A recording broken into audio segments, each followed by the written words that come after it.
The 4 pillars of business strategy. Pillar number 4, this is risk management. What's up, everybody? My name is Chris Hervochon. The website is betterwaycpa.com, and today we're going to talk about the 4th pillar in the 4 pillars of business strategy. This is the 4th video in a series of videos. We started off with customer acquisition and sales. We moved to financial strategy, and then last time we did people and culture. This is the 4th video. This is risk management. These are the 4 pillars of business strategy, and I like to work through them in order. And that order is as you see them on the screen. Customer acquisitions and sales. If you don't have revenue, you don't have a business. Financial strategy, that's turning the revenue that you have into the biggest benefit that you can possibly extract from the business to the business owner or to the stakeholders. People and culture, that's making sure you have the right people in the right places and the right culture in your business to be successful. And today we're going to talk about risk management. So what can you do with risk? Well, there's 5 options. Number 1, avoid it. Number 2, reduce it. Or number 3, transfer it. Number 4, accept it. Or number 5, increase it. And I'm going to walk through the tactics that we can use to deal with each of these 5 different actions that we can take as it relates to risk. The purpose of risk management is to reduce the probability of bad things happening and or reduce the negative impact to the business if bad things do happen. So this being the 4th pillar of business strategy, your business is clearly on an upward trend. With risk management, what we want to do is we want to make sure that that business does stay on that upward trend and that the risk of the business starting on a downward trend or actually going out of business is minimized if one bad thing happens or if a couple bad things happen. Risk management is about mitigating your downside and trying to keep your business on that upward path. Some tactics for dealing with risk in your business. First of all, you can do nothing, and that falls under the accept it bucket.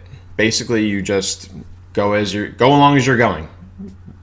Number 2, you can do more of the thing that you're currently doing that's creating the risk. So if you're engaging in some sort of an activity that's creating risk in your business, you can do more of that, whatever that may be.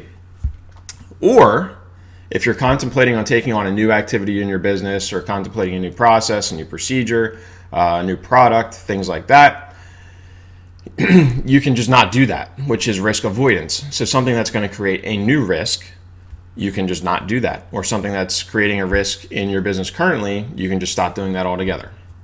That's avoidance. Transferring risk is when you've got the risk and then you are now going to offload that risk to somebody else. A good example of that is insurance. When you buy an insurance policy, the risk that existed in your business, you are transferring a portion of that risk to the insurance company because they are going to reimburse you for whatever sort of loss you may have, depending on the type of insurance policy. It doesn't remove the risk totally because you're now paying insurance premiums, but it does transfer a large chunk of that risk, or at least it should. Another example of transferring risk is contracting or subcontracting. So depending on how you write contracts, if you've got some sort of a risk in your business, say you've got risks of missing SLAs, missing deadlines, you can contract out with somebody to help you in your business. They will help you do the work, and so you've transferred some of that risk to them. That's a good example of that. Internal controls. So those are the controls in your business to make the best way to think about those is the guardrails. Okay, internal controls are the guardrails in your business. That is both a risk reduction measure and a risk avoidance measure. So generally speaking, internal controls are not totally foolproof. There's usually a way around an internal control, but we try to design internal controls so that they are as robust as possible to help you move closer to that avoidance type bucket. Product and service concentration. So if you are selling one product to a lot of people, you have a risk that that product becomes irrelevant, that you become disrupted, that people don't want to buy that product anymore. If you think about Kodak cameras, that's a product concentration risk. Blockbuster, that's a product concentration risk. And so if you diversify to some extent, you can reduce it. Netflix was a good example of that. They had DVDs and then they had the streaming. They moved into the streaming. Not only do they have streaming of other people's content, now they have streaming of their own content. That's a product decentralization is what they're doing there, and they're reducing their risk, or they have reduced their risk in that way. That will not always work. They're going to need to iterate because there's always going to be some sort of competitor that wants to come into your market, right? Client concentration is sort of the same thing. If the vast majority of your revenue is coming from one client, what happens if that client leaves you and or goes out of business?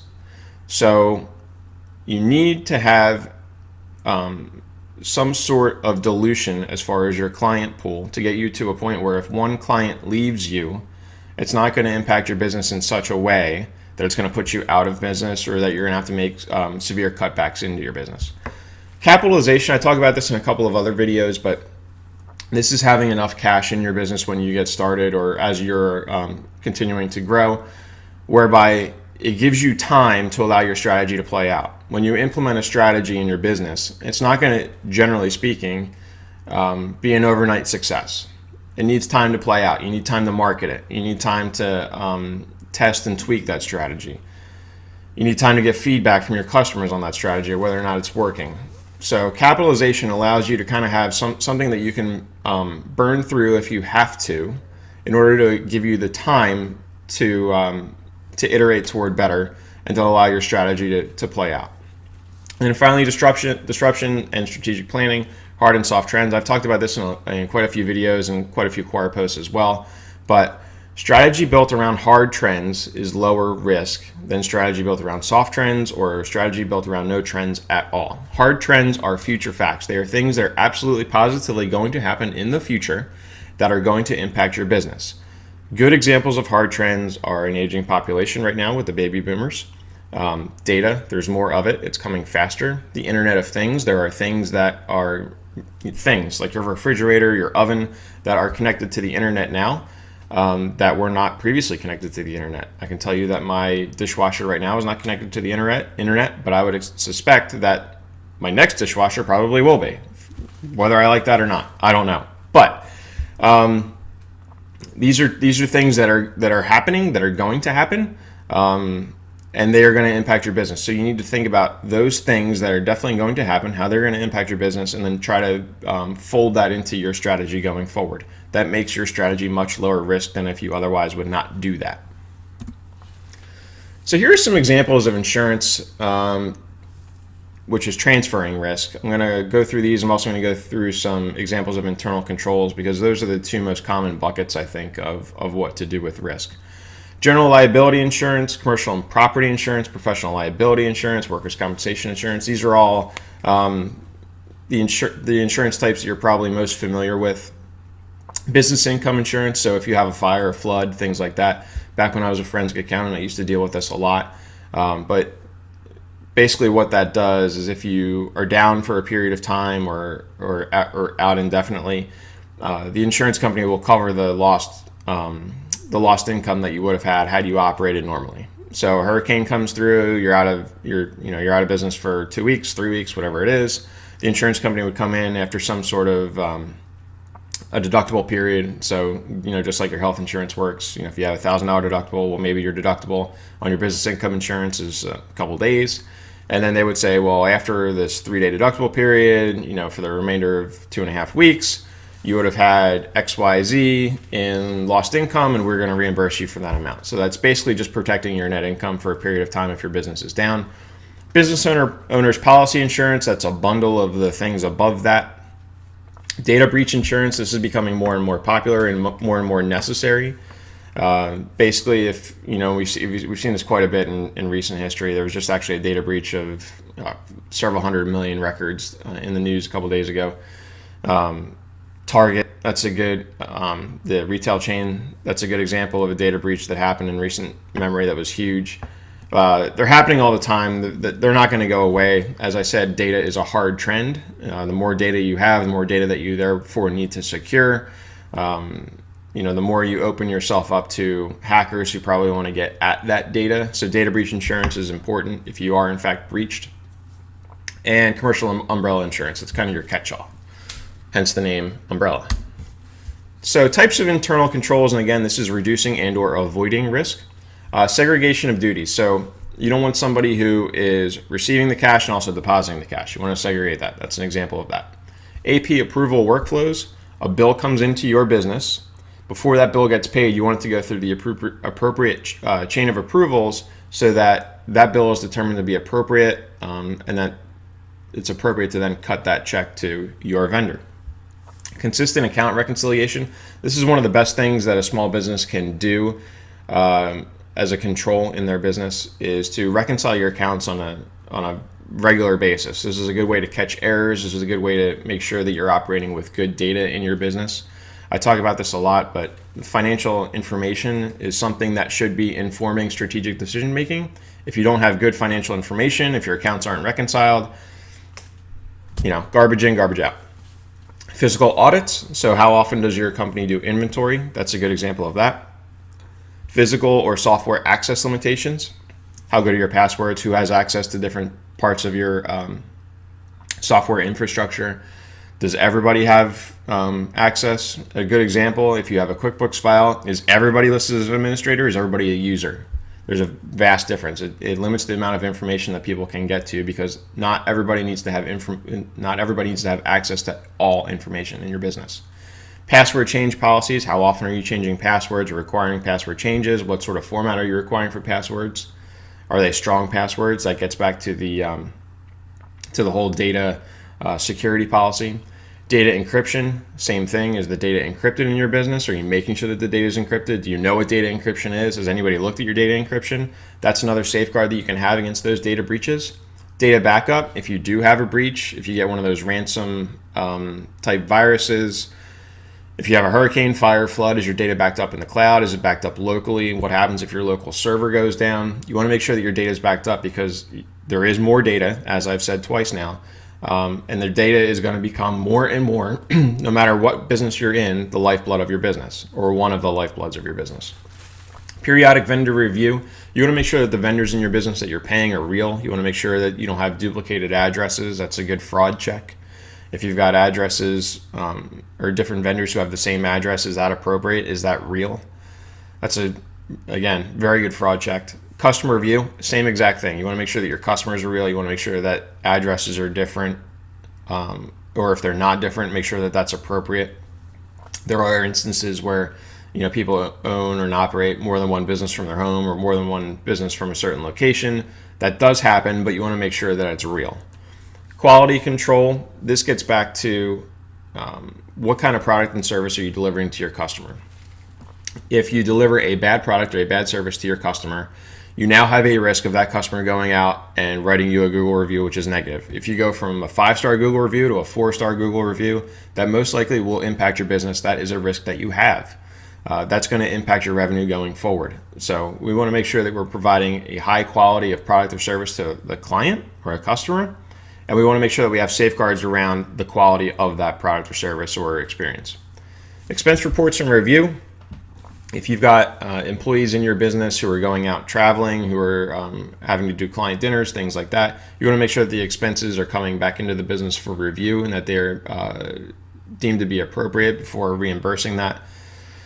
Required vacations. This is a really good one. I used to work at a bank that required us to take at least 5 consecutive days in a row.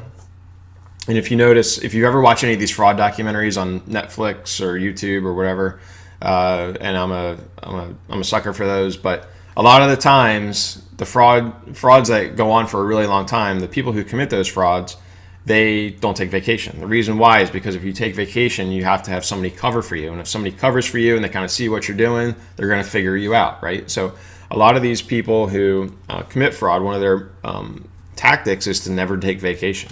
So requiring vacations, that's a good thing. One, it's good for your employees to get some time away from the office. And then 2, it's good for other employees to get cross-trained on the functions of their coworkers. And 3, it's a good fraud prevention technique. And credit card limits. Make sure that you're not just spending willy-nilly. Make sure that the purchases that are coming through credit cards are of appropriate amounts. In other words, in your business, if you require that, say, purchases of $10,000 need to go through a different channel so you can take advantage of discounts, as opposed to just going and running your credit card at Walmart or something like that, that's a good check. Having appropriate credit card limits is a very, very good check in that regard. So a couple of final thoughts. But at this stage in your business, you've gone through the first 3 pillars. You've got enough revenue coming into your business. Your financial strategy is sound, so you're turning that revenue into cash flow. Your people and your culture, you've got the right people in the right places, your culture is good. At this stage in your business, it's basically fine-tuning and making sure that your business is continuing on that upward trend and that you're protecting that upward trend. So at this stage in your business's life cycle, you have a mature business and the chief focus needs to be on maintaining that upward trajectory. Risk can never be eliminated. There's always going to be new types of risk coming at you. It's just really important that you're vigilant and that also you're thinking outside the box on the different types of risk that could be coming your way at some point in the future, and then taking measures to protect against those risks. And then finally, strategy built on hard trends is low risk. You want to make sure that the strategy that you're building in your business is at least focused on some sort of a trend, whether or not it's a hard trend or a soft trend. Hard trends are future facts. Soft trends are things that you can impact that may or may not happen. And then no trends means that you're just out there. You're just doing your thing with not a care in the world. But strategy built on hard trends is a much lower risk than the other two options.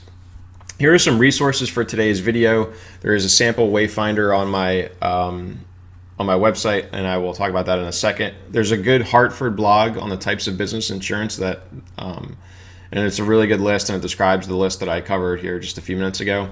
The Institute of Risk Management has some thought leadership, a couple of white papers out there, some really good resources. There's a Quora post here that I wrote on how small business owners can manage risk, and there's also a really great resource here at the bottom, the CGMA Risk Management Toolbox. There's tons of tools out there and resources that the CGMA has that could really be beneficial, so I very strongly encourage you to take a look at those. Again, the 4 pillars of business strategy are very heavily utilized in the Wayfinder. The Wayfinder is a service that I offer, and it's basically a plan. So we start with a 1 hour introductory fact-finding meeting where we basically do some due diligence. I have some document requests. I learn more about your business, how you operate, who your customers are, what your products and services are, how you work from a financial and accounting perspective, what those workflows look like.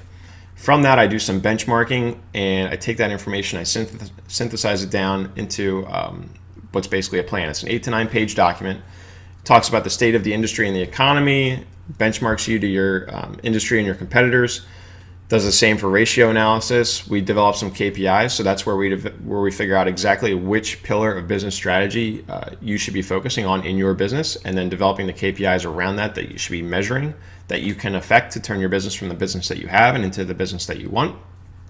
The financial process assessment says this is the best practices for the workflow for an accounting department. This is where you are. Here's what we need to change, and then next steps. So taking all of those things, how do you move forward?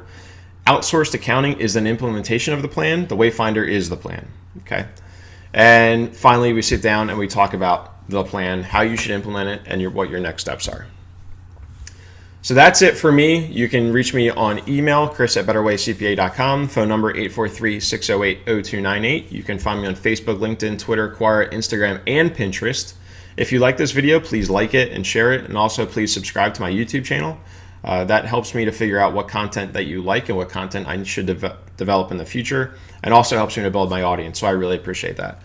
That's it. That's the 4th video in this series, 4 pillars of business strategy. I hope you've enjoyed it, and thanks a lot for watching.